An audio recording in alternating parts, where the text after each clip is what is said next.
गुरुदेव बाबा भगवान की जय, श्री मौनी बाबा जी भगवान की जय। प्रिय मित्रों, जैसे अग्नि के लिए हम दो लकड़ियों का घर्षण करते हैं, उससे अग्नि दिखाई नहीं देती है लेकिन प्रवाहित हो जाती है। उसी तरह से जिह्वा से गुरु नाम का जप किया जाता है तो हृदय में ज्ञान प्रकाशित हो जाता है। जितना हो सके हम सभी को गुरु के दिए हुए मंत्रों का जाप करना चाहिए। इससे शरीर प्रकाशमय हो जाएगा, हमारे अंदर की सारी बुराइयां जल के नष्ट हो जाएंगी। महाराज, हम सभी के अपने कर्मों का फल भोगना ही पड़ता है। आप देखें, महाभारत के युद्ध में भीमसेन के गदा प्रहार से दुर्योधन का शरीर छत बिछत कर डाला। वह घायल अवस्था में पृथ्वी पर पड़ा था। धीरे धीरे वह मूर्छित हो गया। अर्जुन, नकुल, सहदेव आदि पांडव वहां पहुंचे। वे भीमसेन के बल तथा उनके गदा प्रहार की प्रशंसा करते हुए बोले, इस पापात्मा को द्रौपदी के साथ भरी सभा में किए अनाचार का मजा भीमसेन जैसे महाबली ही चखा सकते थे। पांडव दुर्योधन के पापों का वर्णन कर उसकी निंदा करने लगे। अचानक श्री कृष्ण वहां पहुंच गए। श्री कृष्ण ने उन्हें मृत्यु की प्रतीक्षा कर रहे दुर्योधन की निंदा करते सुना तो बोले, पांडवों, मृत्यु को मुंह में जा रहे व्यक्ति के लिए कड़वे वचन बोलना उचित नहीं है। यह शरीर से भले ही आज मर रहा है, किंतु असली मृत्यु तो उसी समय हो गई थी जब इसने धर्म का आश्रय त्याग कर लोभ तथा अन्याय का आश्रय लिया था। आज इसकी दूसरी बार मृत्यु हो रही है। मरे हुए की निंदा करना कदापि धर्म सम्मत नहीं है। श्री कृष्ण के वचन सुनकर दुर्योधन की मूर्छा भंग हुई। उसने आंखें खोली तथा बोला, भीष्म, द्रोणाचार्य, कर्ण आदि के वध का कारण आप हैं। आपने ऐसा क्यों किया? श्री कृष्ण बोले, दुर्योधन, कोई किसी की मृत्यु का कारण कैसे हो सकता है? तुमने अधर्म अन्याय का रास्ता अपनाया और भीष्म, द्रोण, कर्ण आदि तुम्हारे पाप कर्म के सहभागी बने थे, इसलिए उन्हें मृत्यु का मुंह देखना पड़ा। श्री कृष्ण के शब्द सुनते सुनते दुर्योधन का दम निकल गया। गुरुदेव महाराज की जय। आइए हम सभी श्री प्रबोधानंद जी के बारे में समझें। श्री प्रबोधानंद सरस्वती पाद का जन्म एक श्रेष्ठ ब्राह्मण कुल में हुआ। इनके पूर्वज आंध्र प्रदेश के निवासी श्री संप्रदाय वैष्णव थे। श्री रंग क्षेत्र से प्रभावित होकर उनके निकट कावेरी तट पर बसे बेलंगूरी गांव से आकर सपरिवार निवास करने लगे। इनके श्रेष्ठ भ्राता का नाम श्री वेंकट भट्ट और मध्यम भ्राता का नाम श्री त्रिमल भट्ट था। श्री गोपाल भट्ट श्री वेंकट भट्ट जी के पुत्र थे। श्री गौरांग महाप्रभु तीर्थ यात्रा के ब्याज से प्रेमा भक्ति का वितरण करते हुए दक्षिण देश में पधारे। तब श्री वेंकट भट्ट ने उन्हें अपने घर पर चातुर्मास्या बिताने के लिए आग्रहपूर्वक रख लिया। फिर भट्ट परिवार महाप्रभु जी के प्रेम से प्रभावित होकर उनके पादश्री हो गया। सरस्वती पाद बाल्यकाल में अति प्रतिभाशाली थे, अतः अल्प अवस्था में वे अनेक शास्त्रों का अध्ययन कर सुप्रसिद्ध विद्वान हो गए और संसार की कटुता का अनुभव कर गृहस्थ आश्रम में प्रवेश किए बिना ही काशी आकर उन्होंने संन्यास ग्रहण कर लिया और प्रकाशानंद सरस्वती के नाम से विख्यात हो गए। इनकी विद्वता से प्रभावित होकर अनेक विद्वान छात्र इनसे विद्या लाभ करने लगे। वेदांत, पुराण आदि की व्याख्या सुनकर काशीवासी विद्वान और सन्यासी इन पर मुक्त हो गए। बिंदु माधव के निकट इनकी मठ था। आप अद्वैतवाद के प्रधान आचार्य पद पर प्रतिष्ठित होकर उसका प्रचार प्रसार करने लगे। आपके शिष्यों की संख्या 10,000 के लगभग थी। श्री मनमहाप्रभु अद्वैतवादी एवं कुतर्कियों के प्रेम प्रदान करते हुए श्री नीलाचल पधार चुके थे। वहाँ राजा प्रताप रुद्र की प्रेरणा से श्री वासुदेव सार्वभौम भट्टाचार्य निवास करते थे। ये भी प्रकाशानंद के समान अद्वितीय विद्वान तथा इनसे पूर्ण परिचित थे। इनके पास अनेक वेदांती सन्यासी वेदांत भाष्य का अध्ययन किए करते थे। ये भी गौरांग देव से प्रभावित हुए और माया मूलक वेदांत भाष्य का खंडन श्री महाप्रभु के मुख से सुनकर इनका विद्याभिमान चूर चूर हो गया। खडभुज महाप्रभु का दर्शन करके तो इन्होंने पूर्ण रूप से प्रभु चरणों में आत्मसमर्पण ही कर दिया और उनके अनुयायी बन गए। यह बात जब प्रकाशानंद जी से सुनी तो उन्हें बड़ा आश्चर्य हुआ और उन्होंने महाप्रभु को कोई इंद्रजाली समझा। धीरे धीरे इन्हें यह भी ज्ञात हुआ कि मेरे पूर्वाश्रम के भ्राता और भतीजा आदि भी श्री कृष्ण चैतन्य सन्यासी के रंग में रंग गए। उसमें कौन सा ऐसा गुण है जो सब पर मोहिनी डाल देता है, नाचता गाता और हंसता है, यह कैसा सन्यासी है।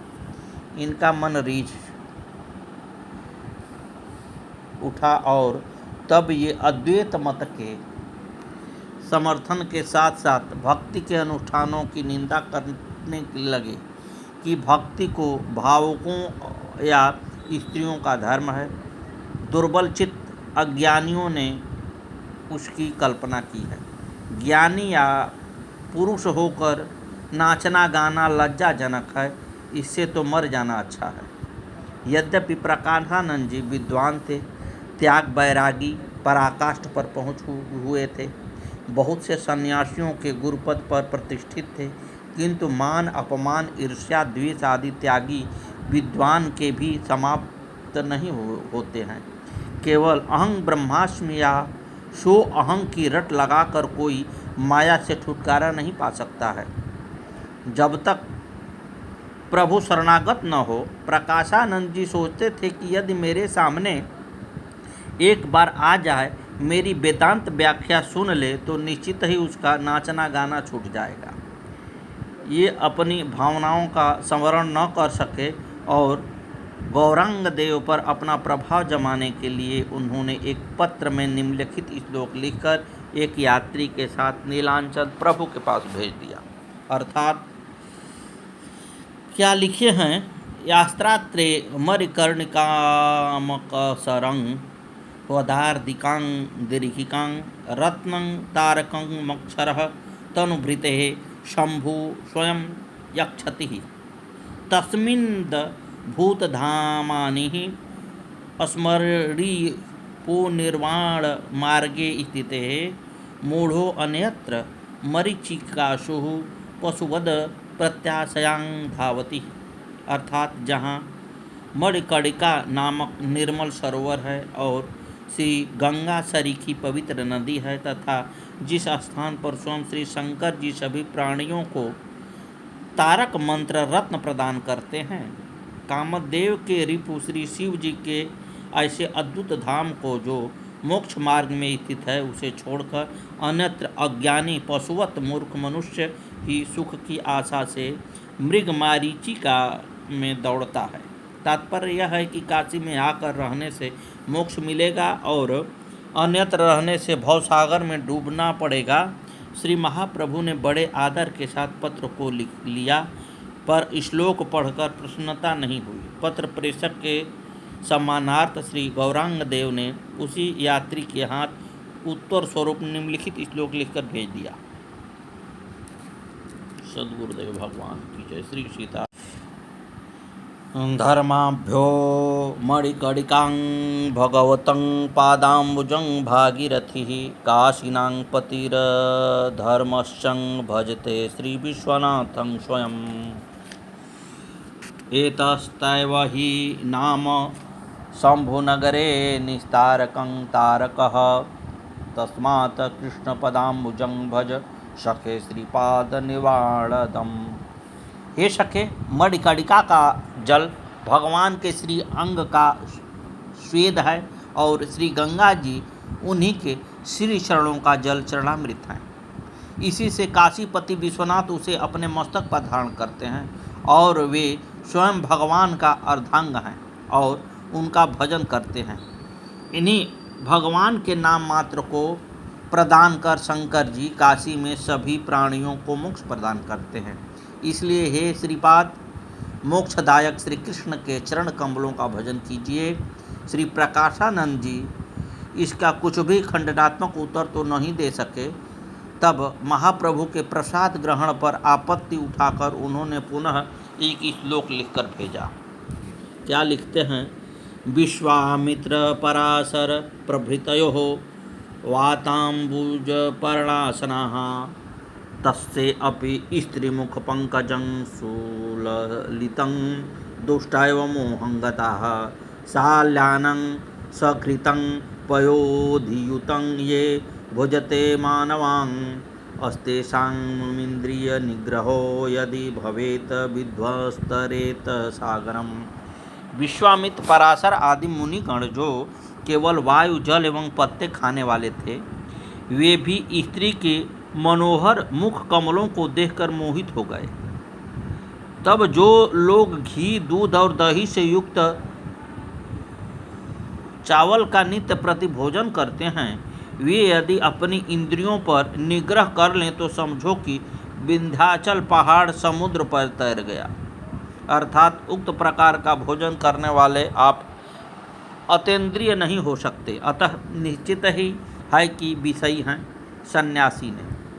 इस श्लोक को पढ़कर श्री महाप्रभु ने निष्प्रयोजन समझकर कुछ भी उत्तर नहीं दिया, परंतु प्रभु के किसी भक्त ने यह उत्तर लिखकर भेजा। सिंहो बले दुरदश सूकर मांस भोजी संवत्सरेण कुरुते रतिमेकवारं पारावतं खलु शिलाकणमात्र भोजी कामी भवेन्न दिनं वदंको अत्र हेतुः। बलवान सिंह हाथी और सूकर आदि के मांस का भक्षण करता है, किंतु सिंहनी के साथ वर्ष में एक बार ही रति करता है, परंतु कपोत मात्र शिलाकणों को खाकर भी प्रतिदिन कामी बना रहता है। बताइए इसका क्या कारण है? इस उत्तर को पाकर वे भी निरुत्तर हो गए। श्री वासुदेव सार्वभौमा जी को जब इसका पता लगा तो वे क्षुब्ध हो गए और उन्होंने प्रभु से अनुमति लेकर काशी आकर इन्हें समझाना, फटकारना चाहा, पर प्रभु ने निषेध कर दिया। संभवतः 1570 में श्री गौरांग देव श्री वृंदावन की यात्रा करते समय काशी में पधारे। आपने भक्त तपन मिश्र और चंद्रशेखर की इच्छा से कुछ दिन ठहरे। काशी के एक महाराष्ट्रीय ब्राह्मण प्रकाशानंद के भक्त थे। महाप्रभु के दर्शन कर और उनका कीर्तन सुनकर इनके अनन्य भक्त बन गए। एक दिन उन्होंने प्रकाशानंद के सामने महाप्रभु के अष्ट सात्विक विकारों का वर्णन किया और उनकी प्रशंसा की। उसे सुनकर उपहास करते हुए बोले, हाँ हाँ, मैंने भी सुना है, चैतन्य नामक भावुक सन्यासी हैं। वह हीन संप्रदाय के हैं, इंद्रजाली हैं, मूर्ख हैं। उसे तो अपने धर्म का भी ज्ञान नहीं है। इसने सार्वभौम को पागल बना दिया, पर वहाँ काशी में उसकी भाव कलिमा किसी पर नहीं चढ़ेगी। यह सुनकर उस ब्राह्मण को बड़ा कष्ट हुआ। सारा वृत्तांत उसने महाप्रभु को आकर सुनाया और कहा कि उन्होंने केवल चैतन्य चैतन्य ही कहा, आपका पूरा नाम भी सादर नहीं लिया। श्री महाप्रभु ने कहा वे मायावादी हैं, अतः उनके मुख में श्री कृष्ण नाम कैसे आ सकता है। कुछ दिन काशी में निवास कर आप श्री वृंदावन की ओर चल दिए। श्री प्रकाशानंद ने जब यह सुना तो वे प्रसन्न होकर बोले, मैंने जो कहा था वही हुआ। मेरे डर के मारे वह मेरे पास तक नहीं आ सका। मेरा विश्वास है कि अब वह काशी में आएगा ही नहीं, और यदि आएगा भी तो क्या कर लेगा। पर तुम लोग सावधान रहना, उनके पास भूल कर भी नहीं जाना। ज्ञानी सन्यासी के मुख से ऐसी बातें सुनकर सज्जनों के प्राण रो उठे। श्री वृंदावन की यात्रा करके पुनः श्री महाप्रभु काशी जी में पधारे और तपन मिश्र के घर ठहर गए। गौर भक्त चाहते थे कि प्रभु कृपा सभी को प्राप्त हो। महाराष्ट्रीय ब्राह्मण ने सोचा कि प्रकाशानंद जी ने अभी प्रभु के दर्शन नहीं किए हैं, इसी से निंदा करते हैं। यदि एक बार उनसे मिलना हो जाए तो उनकी कुमति नष्ट हो जाएगी। इस प्रकार दोनों महाप्रभुओं को मिलने के लिए उन ब्राह्मण ने काशी के सभी सन्यासियों को भिक्षा के लिए निमंत्रित किया। श्री महाप्रभु ऐसे किसी भोज भंडारे में जाने के इच्छुक न थे, पर वे कई भक्तों के प्रेमाग्रह को टाल न सके, चलने के लिए तैयार हो गए। इस समाचार को सुनकर लोग तरह तरह की बातें करने लगे। निर्धारित समय पर सभी सन्यासी इस उत्सुकता से आए कि देखें उस सन्यासी को जिसने प्रभावित होकर लोग उसे भी भगवान मानने लगे हैं। कुछ लोग शास्त्रार्थ सुनते, मिलने के दृश्य एवं उनके परिणाम का साक्षात्कार करने आए। श्री प्रकाशानंद जी ऊंचे सिंहासन पर आकर विराजे। चारों ओर बैठे दंडी सन्यासियों का समुदाय उनकी शोभा और महिमा को बढ़ा रहा था। उसी समय श्री मन महाप्रभु अपने भक्त सहित पधारे। उनके महाज्योतिर्मय दिव्य भव्य स्वरूप को देखकर सभी लोग प्रभावित हो गए और कितने तो उठकर खड़े हो गए। प्रभु ने सभी का वंदना की। पाद प्रक्षालन के बाद सभी गीली धरती पर ही बैठ गए। इनकी इस निर्भिमानिता दीनता को देखकर प्रकाशानंद सिंहासन पर बैठे नहीं रह सके। उनका अहंकार चूर हो गया। शीघ्र ही वे उठकर आए और श्री महाप्रभु का हाथ पकड़कर बोले, आप यहाँ क्यों बैठ गए? चलिए सभा में विराजिए। ऐसा कहकर वे इन्हें सम्मानपूर्वक लाए और अपने समीप आसन पर उन्हें बैठाया। दर्शन और स्पर्श से प्रकाशानंद के मन में द्वेष दूर हो चुका था। श्री प्रभु ने कहा, मैं तो हीन संप्रदाय के सन्यासी हूँ, अपने को उत्तम संप्रदाय सन्यासी के बीच में बैठने के योग्य नहीं समझता हूँ। प्रकाशानंद जी कहा, आप केशव भारती के शिष्य हैं, संप्रदाय सन्यासी हैं और धन्य हैं। मुझसे दूर रहने का कोई कारण नहीं। आप काशी में रहें, आप सन्यासी होकर नृत्य गान करते रहें। ऐसा क्यों? सन्यासी का धर्म तो वेदांत पाठ और ब्रह्मचिंतन है। प्रभाव तो आपका दिव्य है, फिर ऐसा आचरण क्यों? प्रभु ने कहा, सुनिए श्रीपाद, मुझे मूर्ख जानकर मेरे गुरुदेव ने मुझे वेदांत पाठ का उपदेश नहीं दिया। उन्होंने श्री कृष्ण मंत्र और नाम को बताकर इसे ही जपने और कीर्तन करने की आज्ञा दी। कलिकाल में भगवान नाम को छोड़कर दूसरा कर्म धर्म नहीं है, नाम ही सबकी गति है। ऐसा उपदेश पाकर मैं नाम जप और कीर्तन करने लगा। इससे पागल हो गया, रोने गाने और नाचने लगा। इसे देखकर गुरुदेव ने कहा कि भगवान नाम का परम फल प्रेम है और नाचना गाना आदि उसी के विकार हैं। मैं अपनी स्वेच्छा से नहीं नाचता गाता हूँ। महाप्रभु की मधुर वाणी सुनकर चित्त कुछ आकृष्ट हुआ। वे सोचने लगे कि यह युवक महान व्यक्ति, मृदुभाषी और सुबोध भी है। यदि मेरे पास कुछ दिन रह जाए तो वेदांत में इसकी रुचि हो जाएगी, फिर यह महापुरुष हो जाएगा। ऐसा विचार कर प्रकाशानंद ने फिर कहा, नाम कीर्तन और प्रेम तो ठीक है, पर आप वेदांत क्यों नहीं पढ़ते हैं? सद्गुरुदेव भगवान की जय, श्री मौनी बाबा भगवान की जय। इन लोगों का वार्तालाप आगे की कथा में सुनाई जाएगी। भक्ति भक्ति भगवंत गुरु चतुर नाम बपुए, तिनके पद बंदन करो ना सही विघ्नयने। सरकार सिय मांडवी उर्मिला श्रुत कीरत बरबाब, चार सुमन चारु रतन तुलसी करत प्रणाम। जय जय श्री सीताराम। सद्गुरुवे नमः। आगे की कथा कल।